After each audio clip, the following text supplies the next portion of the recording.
Krishna Chaitanya Namani Gauratishe Namaha. He Krishna Karuna Sindhu Dinabandhu Jagatpate Gopesha Gopika Kanda Radha Kanda Namostute Tapta Kanchana Gaurangi Radhe Vrindavaneshwari Vrishabhanu Sute Devi Pranamami Haripriye Shri Krishna Chaitanya Prabhu Nityananda Shri Advaita Gadadhar Shrivasati Gaura Bhakta Vrinda Hare Krishna Krishna Krishna Hare Hare Hare Rama Rama Hare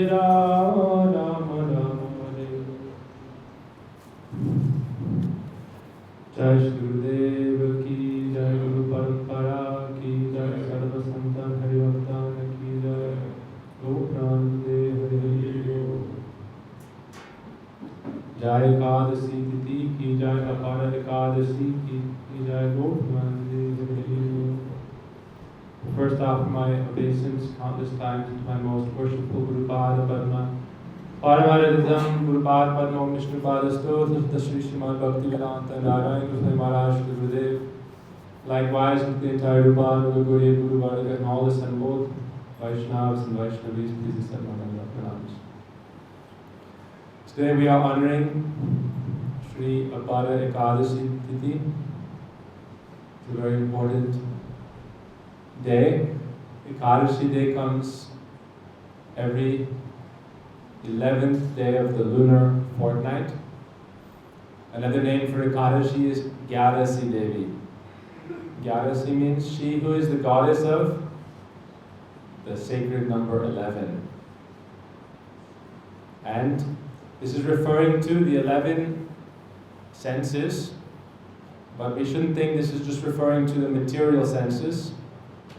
Ultimately, this is referring to the spiritual senses.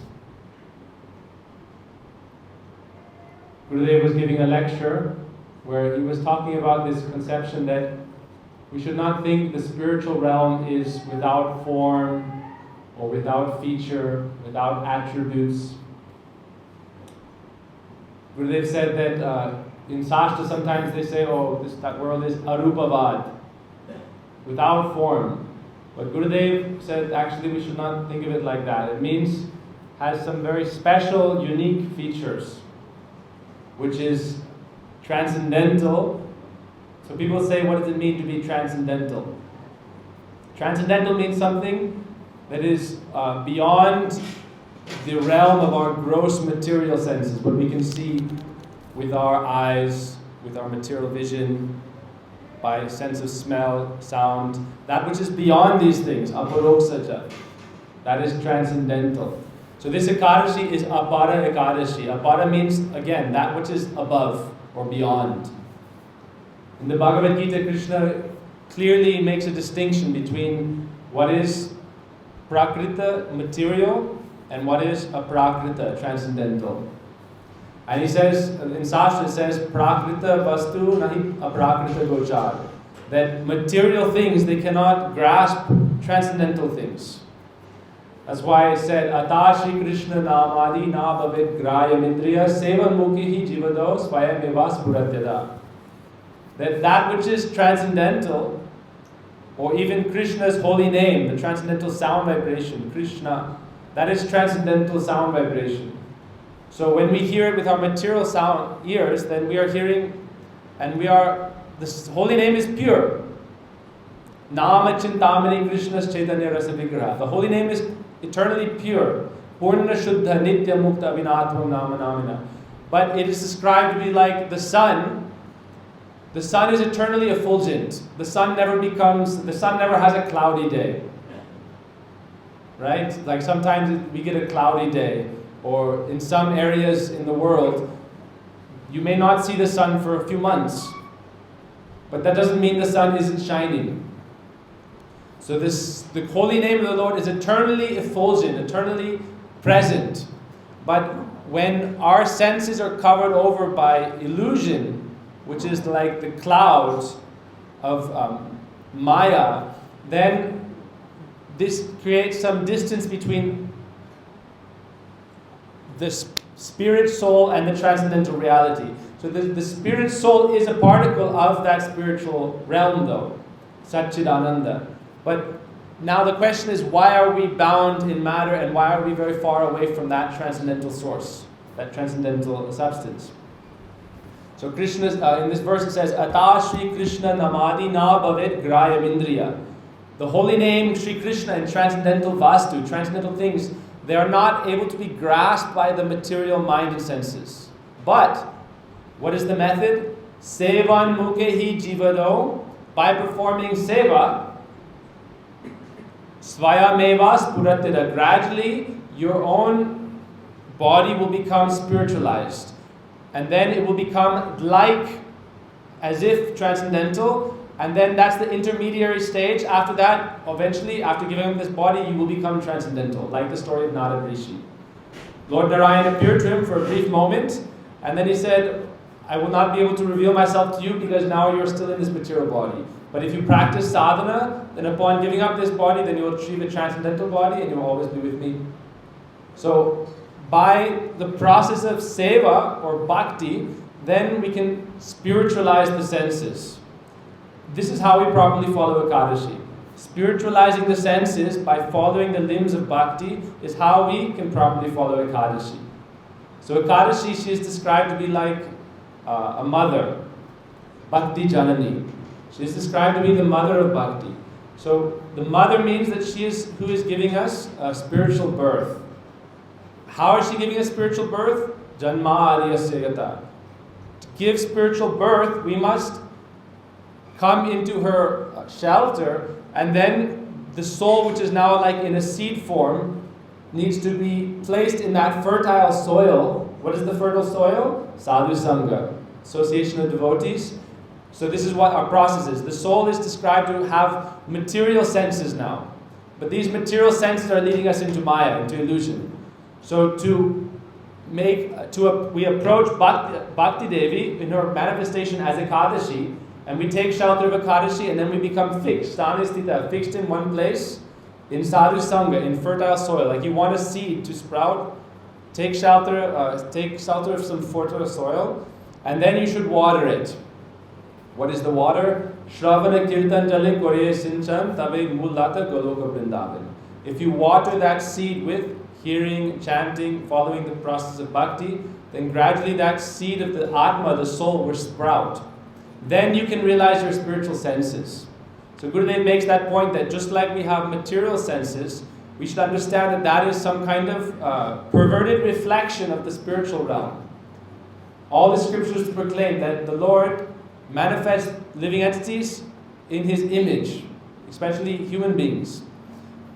Even all living entities, actually without Krishna incarnating in one of these living entities, then they cannot be manifest in this world. We see Varahadev, Matsyadev, Kurmadev, Nrsingadev. He appears in this world, and then from his image, then some other manifestation can come. But especially with the human beings, just like we see we have material senses, in our spiritual form, there is spiritual senses. So Ekadasi Devi is not just giving nourishment to the material senses. That's why we are fasting on this day. We are trying to not feed our material senses and instead feed our spiritual senses, or help or feed our spiritual growth. So that's why it's described that Ekadasi Devi, she is nourishing that spiritual senses of the jivas. And then in the spiritual realm, then those, when we are fully blossomed in our spiritual form, then we are able to engage with those senses. So again, the process for that is Sevanam Bhakti Ruchite. That's why on Ekadashi, how do we follow Ekadashi? Shuddha Bhakata Bhajana Anukul. By serving the Bhakata, the devotees, and following all the limbs of Bhakti, then we are properly following Ekadashi. But even so, Bhakti is Seva, but how to properly perform Seva? Again, Seva is a transcendental spiritual thing. Therefore, to properly perform Seva, it said that Na Deva Devam Archayat. Without becoming spiritual yourself or divine, how will you serve the divine entity? So even to do Seva, you have to gradually become spiritualized. That's why our Guru Varga established the process of Diksha. Diksha means the process of spiritual birth. Diksha means giving transcendental knowledge and removing all pap, sin, and then giving spiritual birth. So therefore, the Vaishnavas say, Diksha kale bhakta kare atma samarpan. At the time of Diksha, when we receive this Diksha, now there's external Diksha and internal Diksha. There's the samskar or the ritual, which is very important to give strong impression. But then, even more important is the internal Diksha. Internal Diksha means, like, for example, a couple may get marriage certificate from the government. But is that the real marriage? Have they consummated the marriage? You cannot have a child just by having the government write a certificate, oh, now you are married. So this is the ceremony, and that's important. But ultimately, we need Guru Mata, Guru Pita, we need Guru, and Gayatri, this is our mother and father. Guru is father, Gayatri is our mother, and by receiving then Diksha, then spiritual birth is possible. But at every stage, this Ekadasi is important. When we take Diksha, Guru teaches us, these are rules and regulations you have to follow. And of these rules and regulations, ways to follow Bhakti, Ekadasi is one of the most important. It's very important to follow Ekadasi. There's a story of Gopal Bhatta Goswami. He had one disciple who was not following Ekadasi properly. He was chewing pan, tambul, and then Gopal Bhatta Goswami said, oh, you're not following Ekadasi? He said, no, this is Radhe Krishna Prasad. He said, oh, you're also taking the other prasad, the rice and other things you offer? He said, yes, it's Krishna Prasad. And he rejected him. So even though this is Krishna Prasad, Krishna is giving us some special diet. This is the bhakti diet. That by following this bhakti diet, you get spiritually powerful, spiritually strong, and then you can progress. So Ekadasi is our bhakti diet. If we don't follow Ekadasi, then how are we going to progress? So Diksha Kale Bhakta Kare Atma Samarpan. At the time of Diksha, then spiritual birth becomes possible. Then, Se Deha Kare Tar Chir Anandamoy Aprakrita Deha Kare Charana Bajai. At the time of real Diksha, real spiritual birth, then Krishna makes our body as good as his own. It's described. Because otherwise we cannot relate with him. Like Gopakumar, he received a spiritual transcendental body with which he was present with Krishna. Then he can have some pastime with Krishna, because otherwise Krishna is in his transcendental realm. When Krishna came to this world and performed his pastimes, those who were demonic, those who could not perceive him properly, they were still antagonistic towards him, or they could not even realize his nature. So therefore, in order to have Leela with Krishna, some loving exchange, we have to have a spiritual body, spiritual senses. So therefore it said, when we get real Diksha, that's why real Diksha, if people say, you have Diksha. Yes, okay, we have the initiation, the samskar is there, the certificate has been given. Now you are in the school of Diksha. But real Diksha means actual realization of your swarup, your spiritual form, and the mantra's spiritual form. So when you chant the mantra, Guru Mantra, when you chant Guru Mantra, there's a process. You do archana, process of meditation, then you worship Gurudev, you meditate on Gurudev's form in Gaur Leela as a Gaur associate, and on Guru's form in Krishna Leela as Radha Krishna Sakhi, 2 forms. And then by doing Gayatri Mantra, properly chanting for a long time with proper focus, properly following the etiquette, doing what's called Purashcharan, a firm vow that do or die, like Dhruva Maharaj. I will realize the Lord of this mantra, the Ishtadev. The mantra, what is the mantra?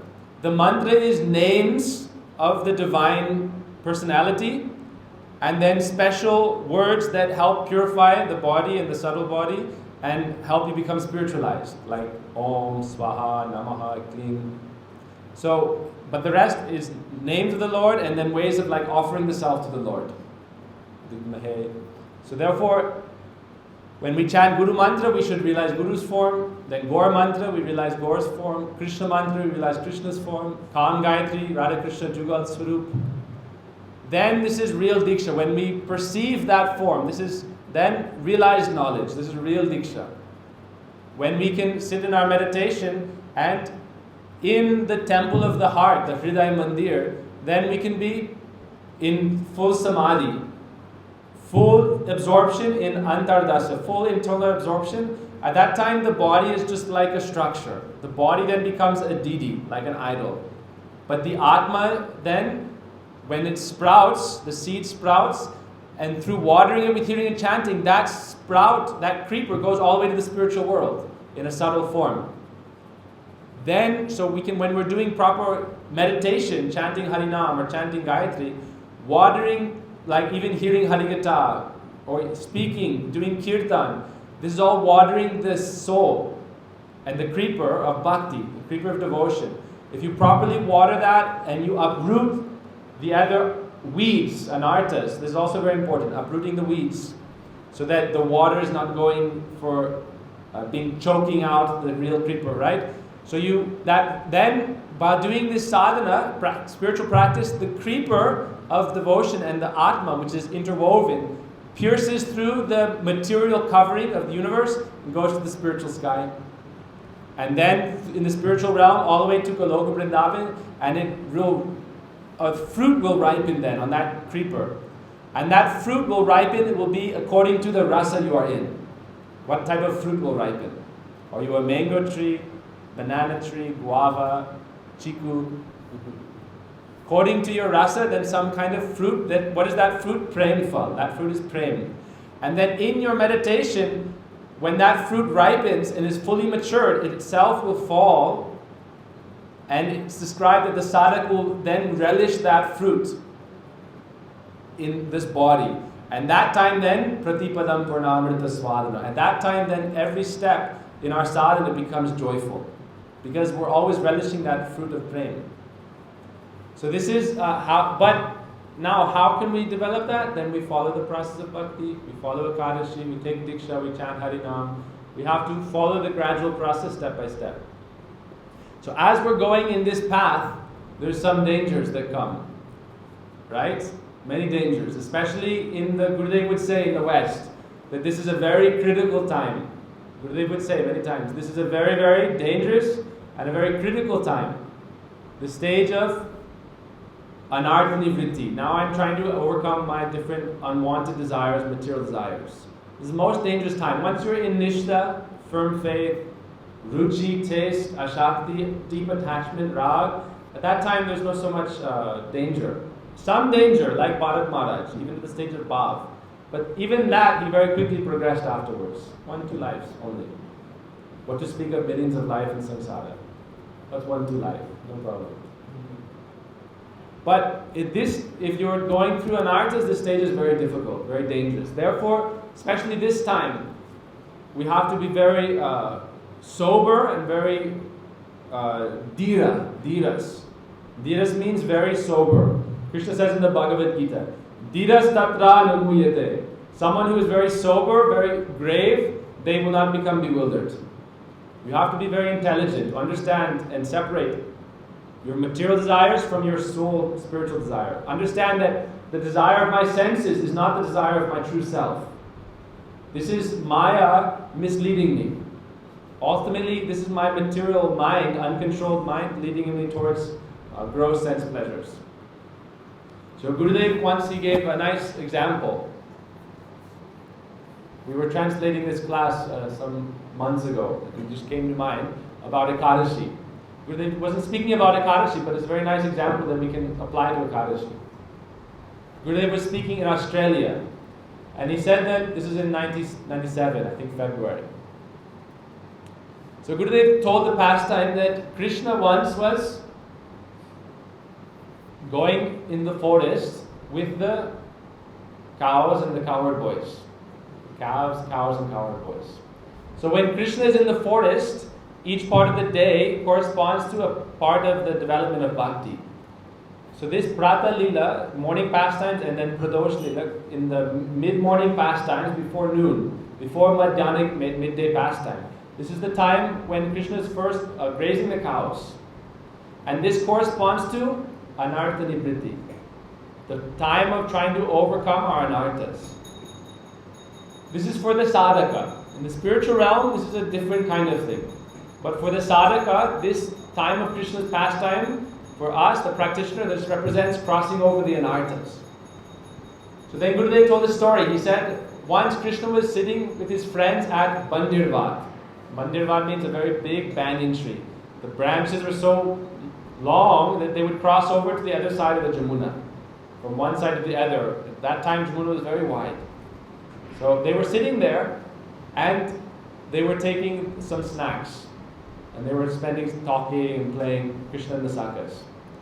So at that time, the cows, they were grazing, but they saw some more lush grass a little bit farther away. And they were thinking, let's go and taste that grass. And so gradually they started going a little bit further away. Oh, they say the grass is always greener on the other side. That thing which you have not yet tasted, you think, oh, some novelty is there, some new taste.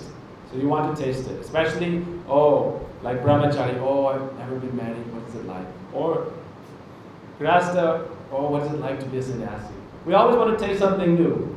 But these cows, what they started to do is, Gurudev tells the example, they started going away from Krishna, trying to reach greener grass. And Gurudev said at that time there was, nearby the sandy banks of the Jamuna, there was very tall grass. He said the grass was so tall, even elephants could walk inside that area and you would not see them. So as the cows went further, there was very, very tall grass. So tall, you can imagine, many elephants could walk in it, and from a distance, from on top of a tree, nothing was happening. So the cows entered that area and kept going further and further away. So after a short time then, the Sakas looked, where have the cows gone? So the Sakas went to look for the cows. And they also went further and further and became lost inside this tall grass. So at that time, one of the followers of Kamsa, the demons, he came and he thought now it's a good chance to. Again and again, Kamsa is sending the demons to try to disturb Krishna Leela. Like when we're doing bhakti, again and again, material problems will come to try to take us away from bhakti. This is like the demons coming from Kamsa. Again and again, but ultimately we should see this is a test. And if we pass the test, then we become more spiritually strong. So actually the test is favorable. If there's no test, we stay very weak. So these demons, they came and they lit the grass because it was becoming dry season. And it was very hot at this time, like now it's becoming very hot. So Gurudev describes as the cows were in this tall grass, the sun was beating down, it was very hot. So this sun was coming above. And then the demons came and they lit the grass on fire. They had entered into a dry area. First it was green. This is like material life. Gurudev makes this point. He says, first it seems very nice, very fresh, very green. But this is called preyas and shreyas. Material pleasure in the beginning is sweet. But in the end it's bitter like poison. And spiritual life, in the beginning, a little difficult. But afterwards it's very sweet. So the question is, what do you prefer? Do you want like a few moments of happiness and then a lot of suffering? Or a few moments of struggle and then a lot of happiness? Endless happiness? Like we see in life, if we think like as we're young, I'll just try to enjoy as much as possible. Hang out with my friends, take intoxication, party, don't do any education, don't get any good job, any career. Then you enjoy a little bit when you're young, but then for 40, 50, 60 years you're going to be suffering, doing very menial work, or like a homeless person, no guarantee. So therefore, if you work hard when you're young, do a little bit of work for spiritual life, then afterwards you'll be able to taste so much happiness for such a long time. Amritasya putra. In spiritual life, the happiness after the hard stage is unlimited. Means it has no end. That's why in Shastra it said, Amritasya putra. Putra means we are the children. We are the children of what? Amrita, immortal bliss. Anandamaya Vyasa. We're the children of that Anandamaya, this personified Krishna. So by doing sadhana, which may seem a little difficult, if we cross over the stage of sadhana, then we enter into that realm of Ananda, where every step and every stage is full of bliss. So Gurudev makes this point that the cows, first, the grass was very green and nice. And they kept going further and further, and then what happens in material life? Green, okay, it's nice, then a little difficulty. Okay, let me keep going further. I'll get past it. But then worse and worse. And then ultimately, they're just surrounded by this dry, tall grass in the hot sun of the summer. And then the demons lit the forest on fire, the grass on fire. And so within a few moments, if you have like some dry grass and you light it on all sides, then within only a few moments, they were in the middle of this huge forest fire. Or not even a forest fire, worse. Grass burns more quickly than trees. So it's like within only a few moments, they were surrounded by fire. So then what did they do? Only thing they can do is call out to Krishna. Hey Krishna Raksha Sharanam. Hey Krishna Karuna Sindhu Dina Bandhu Jagatpate. That's why when we are in this, when we realize that now I am suffering in material life, this samsara is full of suffering, then what should we do? Krishna Keshava, Krishna Keshava, Krishna Keshava Rakshama. Oh Krishna Keshava, oh Krishna, please protect me. Oh Krishna, oh Krishna, oh Krishna, please save me. What are we praying for protection? Oh Krishna, please take me out of this samsara and bring me to your lotus feet. Ainanda Taruja Kinkaram Patitam Mangishamevavam Pura. Kripaya Nijapala Pankaj Astita Duli Sadrisam Mangichitai. Oh Krishna, please place me like a particle of dust at your lotus feet. So the cows and the sakas began to pray like this, Hey Krishna, Hey Krishna, Hey Krishna Jagatpate. And very quickly, Krishna, who is master of mystics, Krishna is called Yogeshwara. Yogeshwara means he who is the topmost yogi, the topmost mystic. So Krishna, as soon as he was called, Krishna's name and Krishna are non-different. So Krishna, when we chant Krishna's name, now we cannot realize it's Krishna because again we have gross material senses. Atashi Krishna Navadi. We chant Krishna's names, like I said in the beginning, but we don't realize this is Krishna. We don't feel like I am with Krishna right now. If we realize that this name of Krishna is non-different from Krishna, the all-attractive reservoir of pleasure, then chanting Hare Krishna, Krishna Krishna, Hare Rama, Rama Rama, Hare Hare. When we chant these names again and again, we're constantly with Krishna in the most intimate way. That's why Harinam, people say, why are you chanting so much? Gaudiyas, why do you chant, 16 rounds, 64 rounds, 192 rounds, 3 lakh Harinam, like Haridas Thakur, all day. People say like, useless Babajis, you have no work, all day just chanting. But if you have someone you love so much that you can't bear separation, then why would you ever want to be apart from them? You love them so much, you always want to be with them. So when you realize that Krishna is non-different from his name, when you have real diksha, real realization of your Swarup in Krishna, then chanting these names, you're with Krishna. Then why would you ever want to be separate from him? Why would you want to stop chanting, stop doing kirtan, go into Maya? Maya has no happiness compared to Krishna.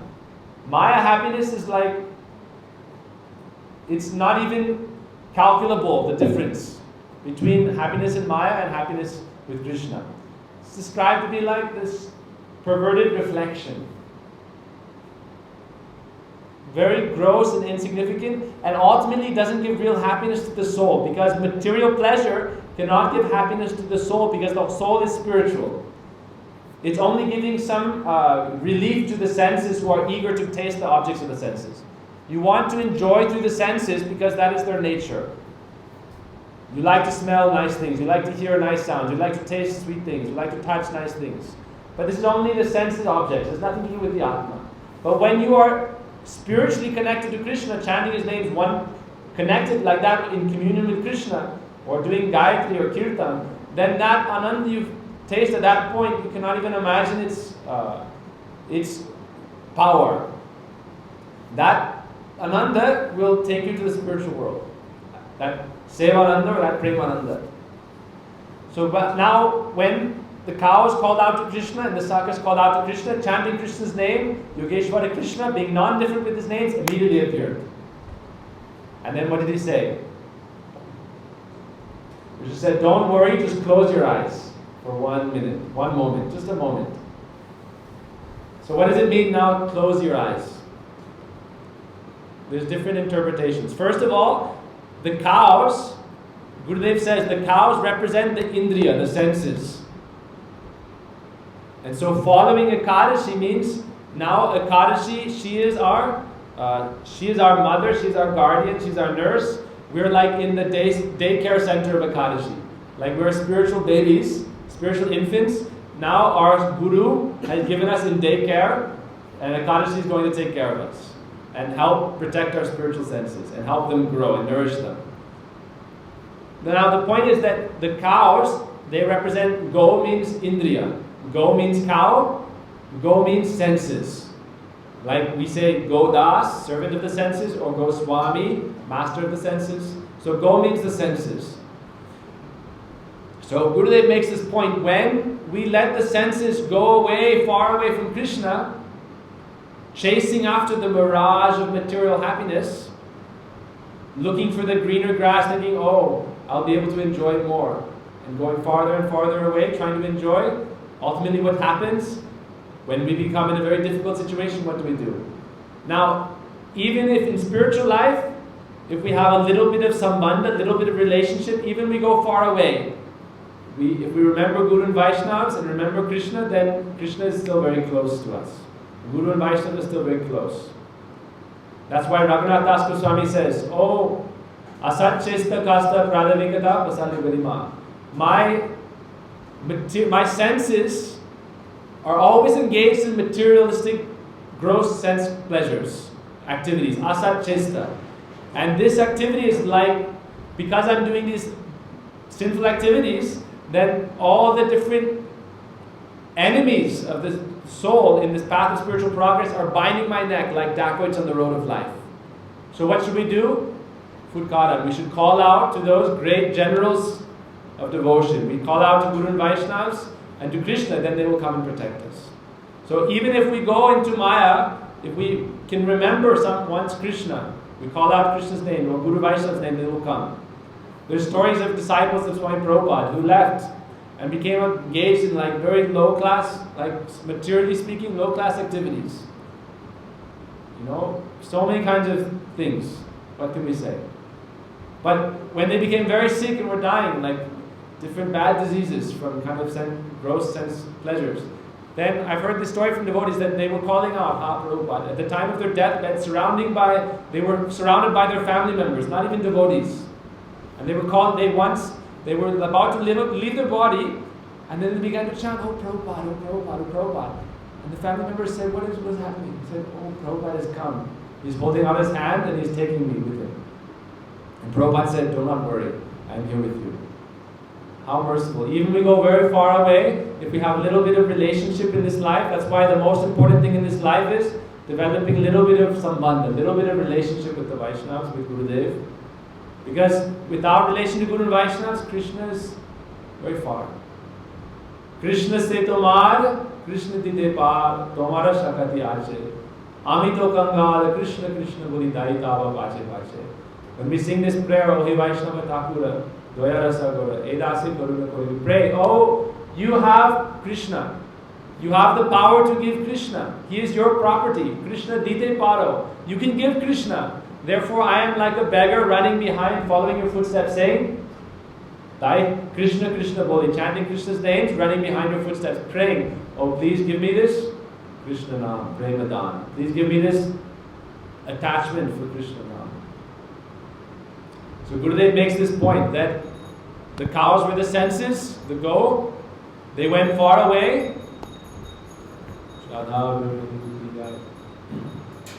But because of their sambandha, because of their relationship, they called out with love, immediately Krishna came.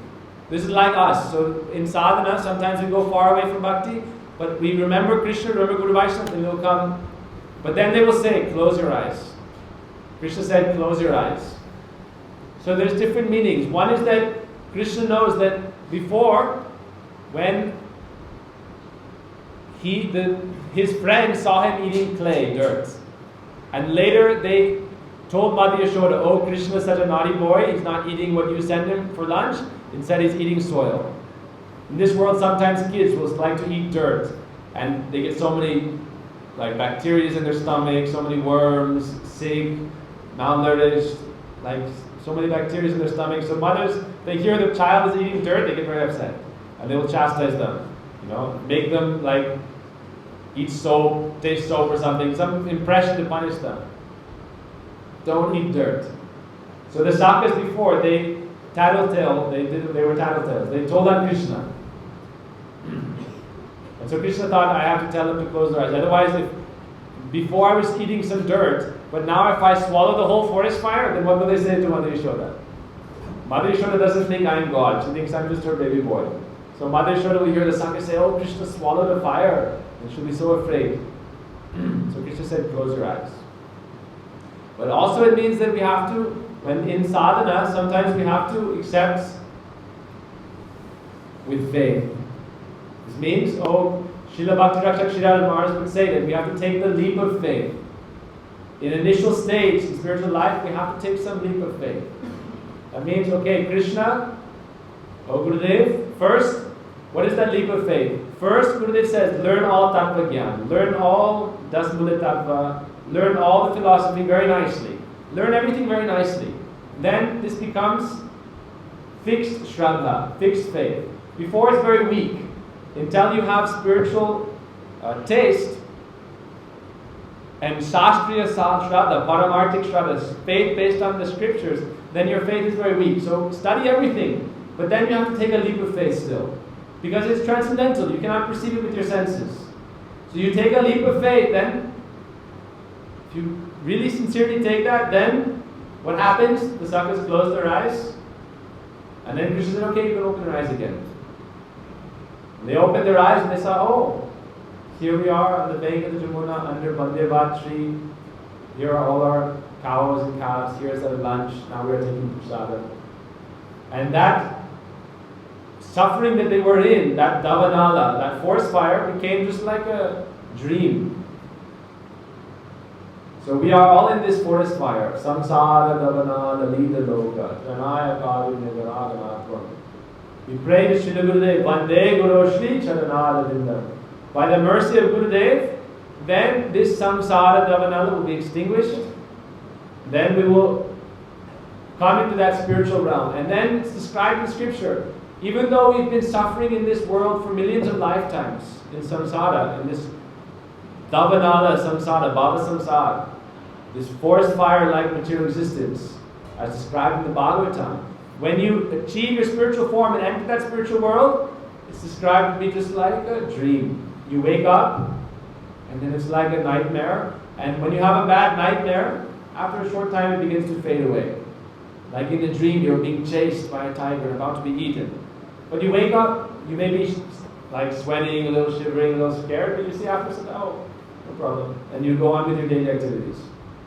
So, Krishna is described like that by following this process, by taking shelter of Ekadasi Devi, by taking shelter of Harinam, by following this process given in this Kirtan, Gurvastakam. That whole process is given in Gurvastakam.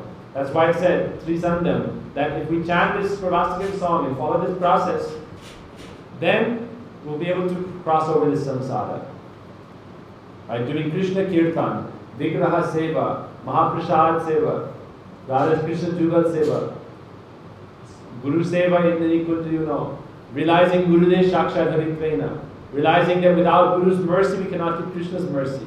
Then by following this process, then we can cross over this Maya. Then for us it's described that very quickly we will cross over this samsara. It's described in Shastra, Ye Pada Padam, that this material existence is so broad, it's like endless. We can never cross over it by our own effort. It's like trying to swim across the ocean with no boat. This is the material, like trying to cross through the forest fire. Huge forest fire that goes on for millions of miles, just trying to walk through it. How is it possible? But if you take shelter of the Guru Vaishnava's Krishna Nam, then that's described to be like the water in the hoofprint of a calf. That whole Bhava Samsara becomes, why is it described to be like that? Because when you're walking, and there's many hoofprints of calves, you walk by many without even noticing. If you're on a road and you see in Braj, the pathways, and some cows went by and some little calves, not even a cow, a little calf, and little baby hoofprints, and there was a rain, and a little bit of water is in the hoofprint at the bottom, and you're going on a japa walk, without even noticing you're passing many of these hoofprints. So crossing over samsara becomes very easy if you take shelter of this bhakti yoga process. But if you follow other processes, Gauti Janma Jari Shravana Kirtan Tamadapaya Krishna Pari. You may work so hard for millions of lifetimes, but still you will not get this rainfall. So there's so many nice pastimes, so many glories we can hear of Ekadashi. I was actually thinking of telling another story, but it's already late now. So let's stop here. Panchakaupadipasya Vipasana Pitanam Pavadebhyo Vishnu Gopinande Hari Radhe Kunj ki